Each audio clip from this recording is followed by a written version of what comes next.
നമ്മുടെ നാട്ടിലെല്ലാം മൊത്തം മൈക്കുകളും സ്പീക്കറും വെച്ച് കെട്ടി എല്ലാ ദിവസവും ഉച്ചത്തിൽ അലറാൻ ഒരു ദൈവങ്ങൾക്കും പള്ളികൾക്കും അമ്പലങ്ങൾക്കും ആരും അനുമതി നൽകിയിട്ടില്ല. മൈക്ക് അതിൻ്റെ ആവശ്യമുള്ള കോമ്പൗണ്ടിൽ നിശ്ചിത സമയത്ത് മാത്രമേ പ്രവർത്തിക്കാൻ കഴിയൂ. അതാണ് നിയമം. ഈ കാര്യം കർശനമായി നടപ്പിലാക്കണമെന്ന് ഹൈക്കോടതിയും സുപ്രീം കോടതിയും പലതവണ ഉത്തരവിറക്കിയിട്ടുള്ളതുമാണ്. ജനങ്ങളുടെ ആരോഗ്യത്തെ അത്രമാത്രം ബാധിക്കുന്നതാണ് ഈ ശബ്ദശല്യം. എന്നാൽ ഈ ഉത്തരവുകൾ പാലിക്കാൻ അല്ലെങ്കിൽ അത് കർശനമായി നടപ്പിലാക്കാൻ തൻ്റെ ഇടമുള്ള ഒരു ഗവൺമെൻറ്റും പോലീസും ഇവിടെ ഉണ്ടായിട്ടില്ല എന്ന കാരണം കൊണ്ടാണ് ഈ ദുരന്തം ജനങ്ങൾ ഇപ്പോഴും സഹിക്കേണ്ടി വരുന്നത്. ഇത്തരത്തിൽ ശബ്ദശല്യം സഹിക്കാൻ പറ്റാത്തത് കൊണ്ടാകാം കവി കുരീപ്പുഴ ശ്രീകുമാർ പോലീസിൽ പരാതിപ്പെട്ടത്. കരിങ്ങന്നൂർ ശ്രീ ഭദ്രകാളി ഭുവനേശ്വരി ചാമുണ്ഡി ദേവി ക്ഷേത്രത്തിനെതിരെയാണ് പരാതി നൽകിയത്. അത് തികച്ചും നിയമപരമായ ഒരു കാര്യമാണ്. അതിനെതിരെ ഏത് ഭക്തജന കൂട്ടായ്മ വാളെടുത്താലും ഒന്നും നടക്കാൻ പോകുന്നില്ല. ഈ നാട്ടിൽ നിലവിലുള്ള നിയമത്തിൻ്റെ വഴിയാണ് കുരീപ്പുഴ ശ്രീകുമാർ തിരഞ്ഞെടുത്തത്. അദ്ദേഹത്തിനെതിരെ നിയമപരമായി ഒന്നും ചെയ്യാൻ കഴിയാത്തതുകൊണ്ട് ക്ഷേത്രവിശ്വാസികൾ അദ്ദേഹത്തിനെതിരെ പ്രതികരിക്കാനാണ് അവിടുത്തെ ഭക്തജന കൂട്ടായ്മ ഇപ്പോൾ ആഹ്വാനം ചെയ്യുന്നത്. കുരീപ്പുഴക്കെതിരായി സംഘപരിവാരത്തിൻ്റെ ഈ ചൊറിച്ചിൽ തുടങ്ങിയിട്ട് ഏറെ നാളുകളായി. അദ്ദേഹത്തെ നിശബ്ദനാക്കാം എന്നത് ഒരു അതിമോഹമാണ്.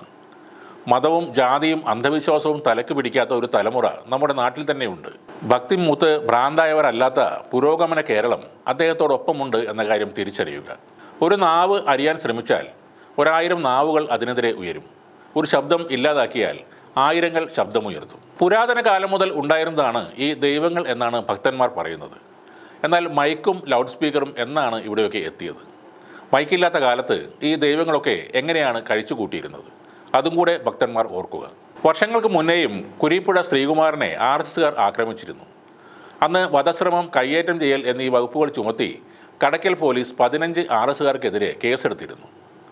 കടയ്ക്കൽ കോട്ടുങ്കലിൽ ഒരു വായനശാല സംഘടിപ്പിച്ച് ചടങ്ങിൽ പ്രസംഗിച്ച് മടങ്ങി വരുമ്പോഴാണ് സംഭവം ഉണ്ടായത്.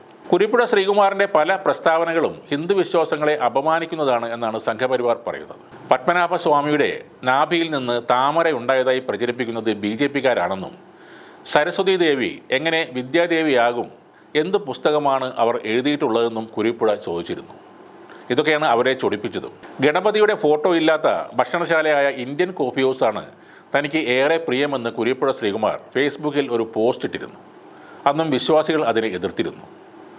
ഇതുപോലെ എല്ലാ മതവിശ്വാസികളുടെ ആരാധനാബിംബങ്ങളെയും വിശ്വാസങ്ങളെയും പരിഹസിക്കാൻ കുരീപ്പുഴയ്ക്ക് ധൈര്യമുണ്ടോ എന്നാണ് സംഘപരിവാർ അണികൾ ഉയർത്തുന്ന ചോദ്യം.